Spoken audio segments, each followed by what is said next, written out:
En la necesidad de entender y comprender qué es la música erudita del siglo XX, creo que es importante tocar varios puntos de vista, desde algunas disciplinas que pueden tener mucho que ver entre sí, pero lo que más enriquece lo que escucharemos a continuación es la diferencia entre las mismas. En la búsqueda de personas que podrían ayudarme, me encontré en un centro cultural con muchos ritmos y géneros diferentes, que lo único que logran es matizar mi búsqueda. Quiero comenzar explorando un poco la experiencia desde distintas perspectivas, como un joven estudiante de producción musical de la Universidad de los Andes, y es así como comienza su discurso acerca de este tema.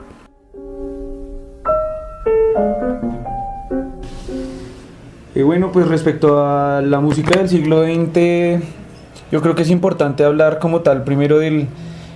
marco socioeconómico y como tal de lo que pasó en el siglo XX. Fue una época en la que hubo demasiados avances tanto en tecnología, en ciencia, se dieron demasiados cambios sociales, demasiadas guerras, demasiados acontecimientos importantes que ayudaron a generar un entorno para desarrollar asimismo música. Entonces, pues, en base a lo que yo he estudiado como músico, ya que no soy músico de conservatorio, sino que estudio producción musical como tal, para mí lo más relevante en cuanto a música se refiere en este periodo, podemos destacar que se creó una necesidad importante acerca de lo que era realizar música para medios audiovisuales. Es importante ver que para esta época del siglo XX se empezó a experimentar con la grabación de sonidos, con producir música para cine, para, como había dicho, medios audiovisuales. El desarrollo se desarrolló la radio y la televisión, y por tanto se creó esa misma necesidad. Creo que de esa parte se puede resaltar mucho la experimentación no tanto en armonía y en la parte de la música de la música tonal, sino todo se enmarcó en la música que precisamente está fuera de la tonalidad, música atonal. Se generaron diferentes movimientos bastante importantes como el sevillalismo, el neoclasicismo, el minimalismo, la música electrónica y también el posmodernismo.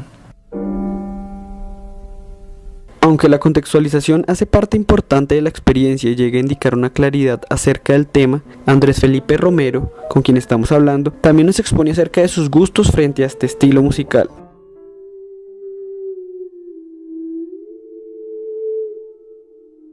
Voy a hablar precisamente de una persona que me llama mucho la atención,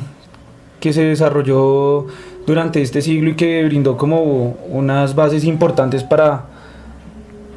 como describir lo que es precisamente esa experimentación, no solo musical, sino también en la experimentación que acerca del desarrollo de nuevos instrumentos musicales o de buscar nuevos timbres para desarrollar música. Básicamente el autor que quisiera citar ahorita es Thomas Bloch. Él fue un músico francés que también desarrolló parte de la producción musical.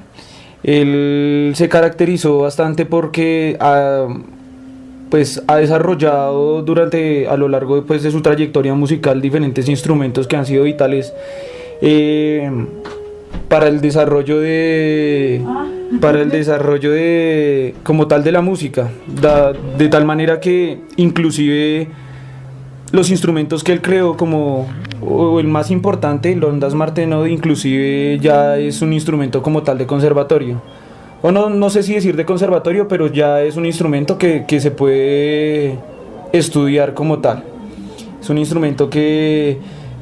hablándolo en palabras escuetas, tiene un sonido muy parecido o como sonará un poco gracioso, pero a los sonidos que produce los Tetris, para que puedan entenderme más o menos. Y básicamente lo que él realizó con esto fue realizar experimentación, o sea, experimentar básicamente con ese instrumento, generando nuevos timbres y generando música en la cual, una especie de música minimalista. Básicamente, él creó no solo ese instrumento, también creó una armónica de cristal, que también fue importante, para el desarrollo de diferentes obras, no, para música teatral, inclusive para improvisación y bandas sonoras.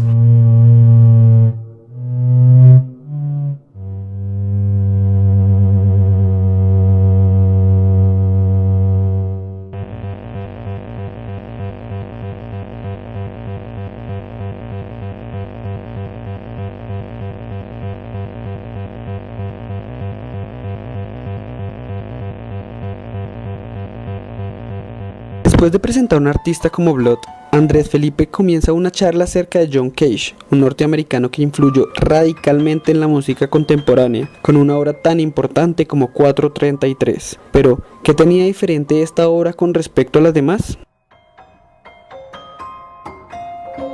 Y pues la música la que le hacía era el entorno, que inclusive él tuvo una experiencia muy importante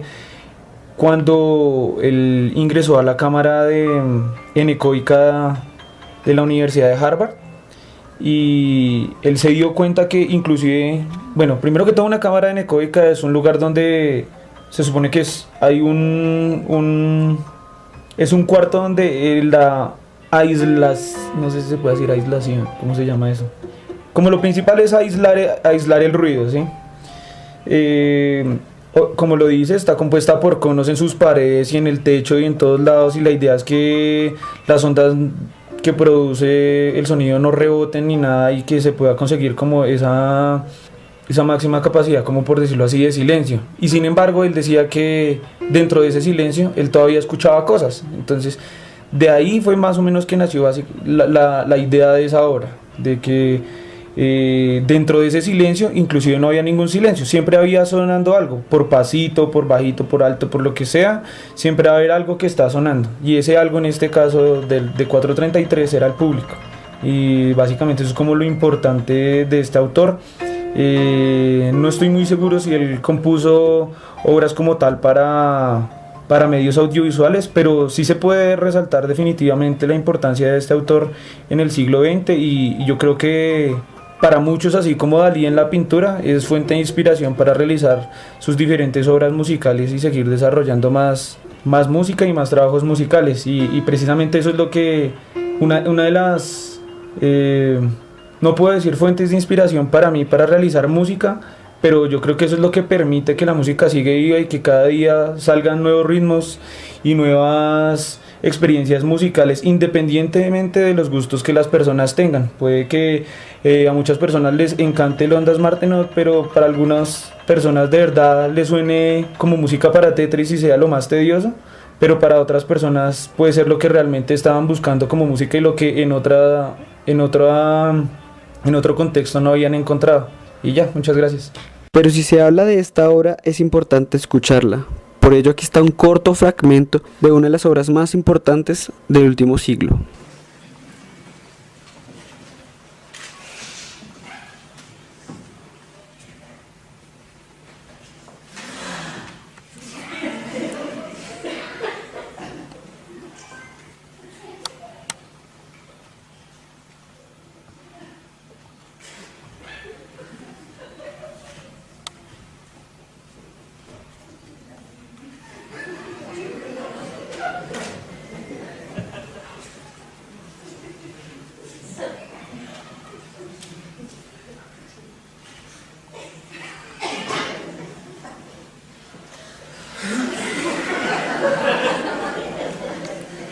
Pero después de pasar por la experiencia de un joven que hoy por hoy está iniciando su carrera, llegamos a un experto. Pero ¿quién mejor que uno de los grandes intérpretes de la ciudad nos cuente su experiencia en este estilo de música?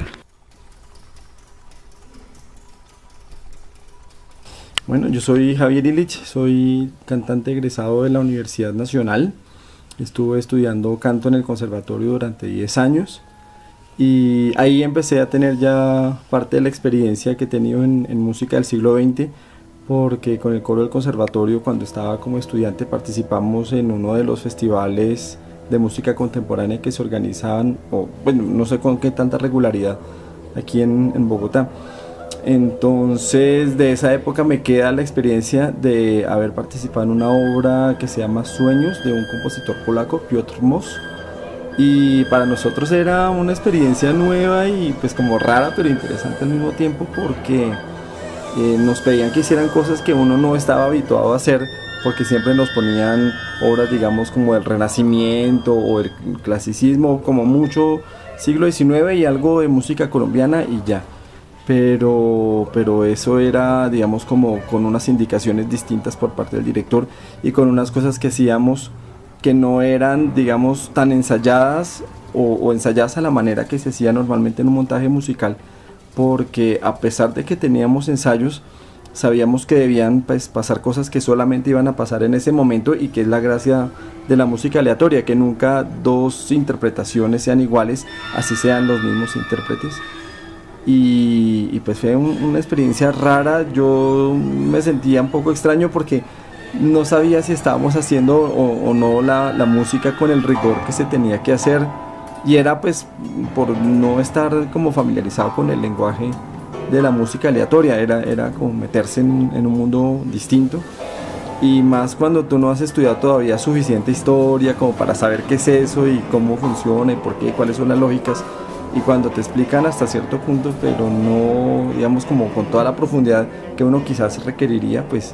sí fue una experiencia rara. Ya después mirándola en retrospectiva uno dice como, oiga, eso fue muy chévere, y no tuve después otras experiencias con música serialista o minimalista o ese tipo de cosas, ni la música aleatoria que era esta obra de Piotr Moss.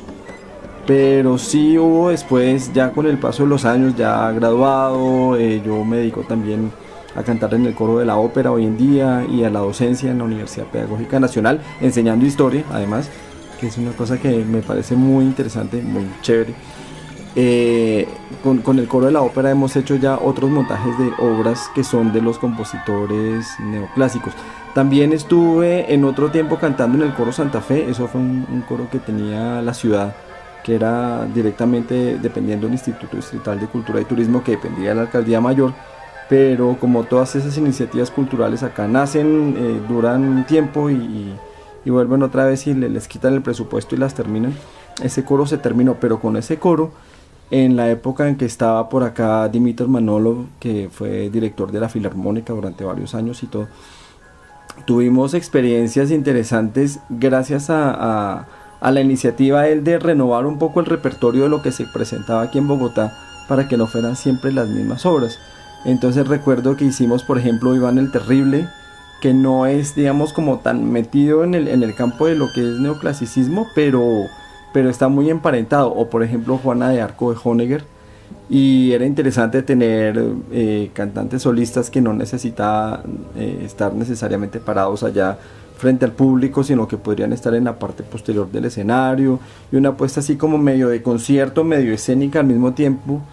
De hecho esa era la propuesta que hacía Honegger con esas obras, como por ejemplo también El Rey David, pero esa sí no la hemos hecho acá. Y tener al mismo tiempo actores y pues una propuesta, digamos, como un poco mezclada de lo que es teatro, música y concierto, todo en una sola cosa. Y el lenguaje que se maneja es distinto, la manera de interpretar, pues digamos, de pronto sí había más ese rigor al que uno está acostumbrado de la música tradicional, que lo que tuve la experiencia de vivir en Sueños de Piotr Moss. Pero también pues la armonía y todo, y el lenguaje mismo y la manera como se maneja, hacía que fuera como una experiencia nueva, diferente. Después, hace unos como 3 años, tuvimos también la ocasión de hacer con la Filarmónica Edipo Rey de Stravinsky. Es otra obra que tampoco se había hecho en Colombia, y yo estaba muy expectante de ver cómo se iba a hacer, porque en la concepción original de Stravinsky el coro debía estar todo puesto en el escenario con la orquesta y con los cantantes vestidos de negro, con la cara pintada de blanco. Era una cosa así como muy particular. Pero también he visto, por ejemplo, una producción japonesa lindísima de una puesta en escena con bailarines, con actores, con cantantes, y la orquesta pues no está visible, simplemente le reservan el escenario a lo que sería una puesta en escena. Y además una propuesta muy interesante, utilizando máscaras y cosas y muñecos. Fue muy, muy chévere. En cambio, en la propuesta acá era pues mucho más como lo que nosotros estamos acostumbrados al formato de concierto, el coro ubicado detrás de la orquesta, los cantantes ubicados delante de la orquesta, sin una puesta en escena como tal, pero sí era de todas maneras muy interesante el lenguaje que se maneja en Stravinsky, y hacer, digamos, como cosas que de pronto uno no está tan acostumbrado, por lo que te digo, del repertorio que se hace acá normalmente, e igualmente el público, siempre están como escuchando obras del siglo XVIII, del siglo XIX, y las rarezas son cuando se hace algo pequeño del siglo XX o algo del siglo XVII o de para atrás. Bueno, al hablar de esas rarezas, podríamos puntualizar algunas de esas rarezas de interpretar música del siglo XVIII, siglo XIX, a interpretar música del siglo XX, como que puntualmente digamos que son esas rarezas, esas diferencias. Pues como decía, el lenguaje te pide otras cosas, te pide otras armonías distintas, te pide otras maneras de cantar o otros efectos musicales distintos que no se usaban porque no hacían parte del lenguaje ni de la estética del XIX o del XVIII. Y eso hace que la obra sea radicalmente diferente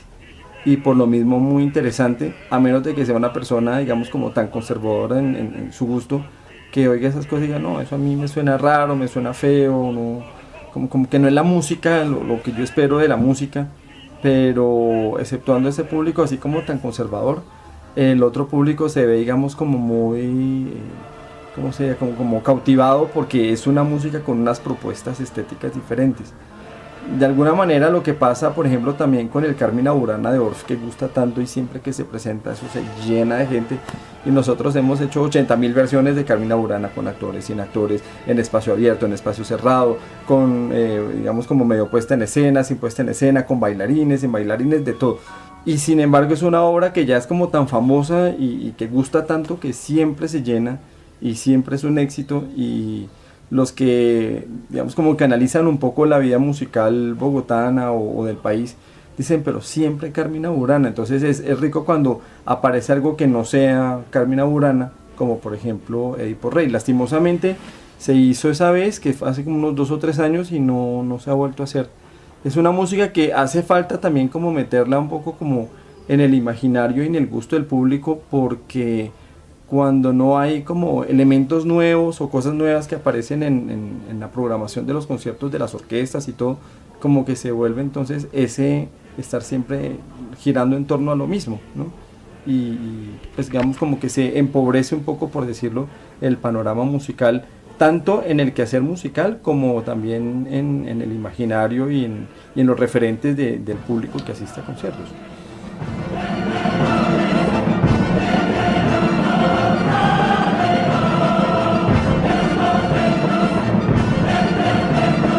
Además de tener ya una amplia participación en obras de este siglo, nos compete entender qué se siente interpretar a un genio como Stravinsky.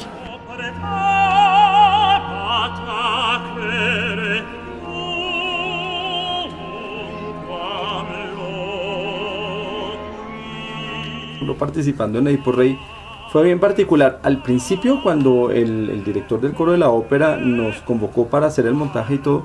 y la gente empezó a estudiar la música, se encontraron que como no es el lenguaje habitual de la música del siglo XIX o XVIII, que es lo que más se hace acá, entonces era un poco más demandante. Es una música más difícil porque le pide a uno tener un mayor, digamos, como manejo de cantar intervalos que no son como tan usuales o tan consonantes, y digamos, el manejo con el ritmo, con el texto, hace que se complejice bastante. Y entonces no faltó el que pronto dijera como, uy, no, yo mejor como que no me meto en eso, de pronto porque no sintieran que tenían suficiente experiencia o conocimiento o posibilidad, o porque dijeran, no, esto ya como que se sale de mi gusto o de mis intereses, entonces se retiraban del montaje. Y eso pues resulta igualmente preocupante para un director cuando ya, digamos, como que cuenta con un grupo de personas y de pronto algunos se le van como pasó por ejemplo también cuando se intentaron hacer los montajes de la octava sinfonía de Mahler, aunque eso sí ya es anterior históricamente, ¿no? Ajá. Pero son obras que son demandantes desde el punto de vista musical, le piden unas, ¿cómo sería eso? Como una experiencia o unas competencias musicales diferentes y es más exigente, entonces se vuelve más difícil, pero cuando uno está metido de cabeza en eso y le gusta y pues está consciente que es otra música como con otros parámetros y con otras exigencias, pero uno se mete allí, pues lo estudia y todo, lo prepara y es muy rico cuando eso ya empieza a sonar en los ensayos y se empieza a tener esa sensación de esa música distinta con unos elementos diferentes, a veces unos coros, por ejemplo, con unos intervalos que lo harían pensar uno como en una música, no sé, de pronto por allá antigua. De hecho, pues la obra de Edipo Rey está basada en una tragedia griega, ¿no? Entonces también como la manera como Stravinsky evoca un poco como ese espíritu o ese ambiente de la tragedia griega, pero trayéndolo a un lenguaje musical pues muchísimo más contemporáneo. Y es muy rico cuando ya empieza a sonar la obra y luego cuando ya se junta con solistas y luego cuando ya se une con la orquesta y se trabaja con el director. Y lo último y de pronto como lo más rico, y es una de las experiencias que uno le quedan para toda la vida como intérprete, es el momento de la verdad, o sea el concierto. Cuando ya, es decir, en un ensayo por ejemplo, si hay errores o cosas se puede parar, se puede corregir, todo eso. En el momento del concierto ya como se fue, ¿no? Pero ya digamos como la emoción de haber preparado todo y estar, digamos, como cantando y haciendo sonar todo eso que es como diferente, y la respuesta del público, eso es también chéverísimo porque se vuelve como una energía de doble vía, lo que uno le manda al público con toda esa manera de cantar que puede ser diferente de lo tradicional, y de hecho pues la armonía y las sonoridades hacen que suene contundentemente distinto. Y la respuesta del público, ¿no? Entonces es una energía que va y viene en la sala, en el momento del concierto, y es muy emocionante y muy rico. Yo por eso es que lamento que por ejemplo Edipo Rey no se haya vuelto a hacer, sino una sola vecesita, fueron 2 conciertos y no se hizo más, pero pues debería hacerse más por aquí.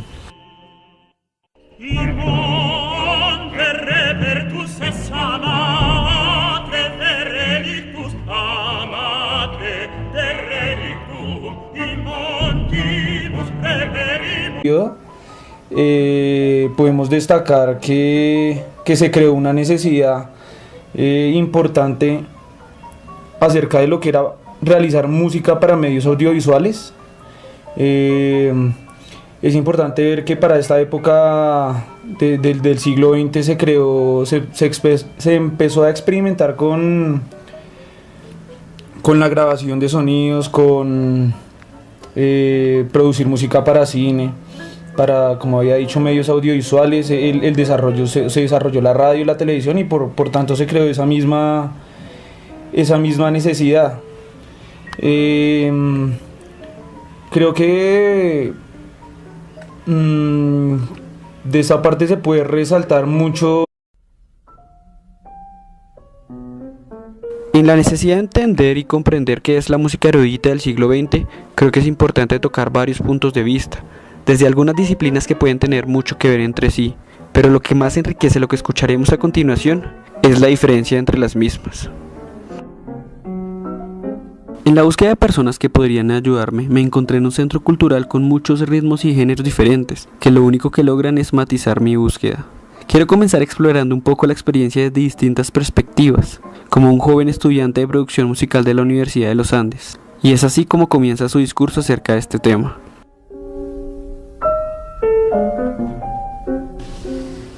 Bueno, pues respecto a la música del siglo XX,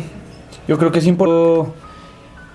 la experimentación con, no tanto en armonía y en la parte de la música de la música tonal, sino todo se enmarcó en la música que precisamente está fuera de la tonalidad, música atonal. Se generaron diferentes movimientos bastante importantes como el sevillalismo, el neoclasicismo, el minimalismo,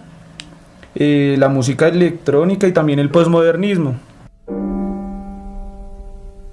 Aunque la contextualización hace parte importante de la experiencia y llega a indicar una claridad acerca del tema, Andrés Felipe Romero, con quien estamos hablando, también nos expone acerca de sus gustos frente a este estilo musical.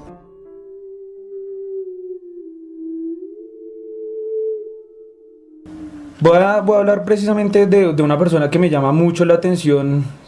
que se desarrolló durante este siglo y que brindó como unas bases importantes para como describir lo que es precisamente esa experimentación, no solo musical, sino también en la experimentación que acerca del desarrollo de nuevos instrumentos musicales o de buscar nuevos timbres para desarrollar música. Básicamente el autor que quisiera citar ahorita es Thomas Bloch. Él fue un músico francés que también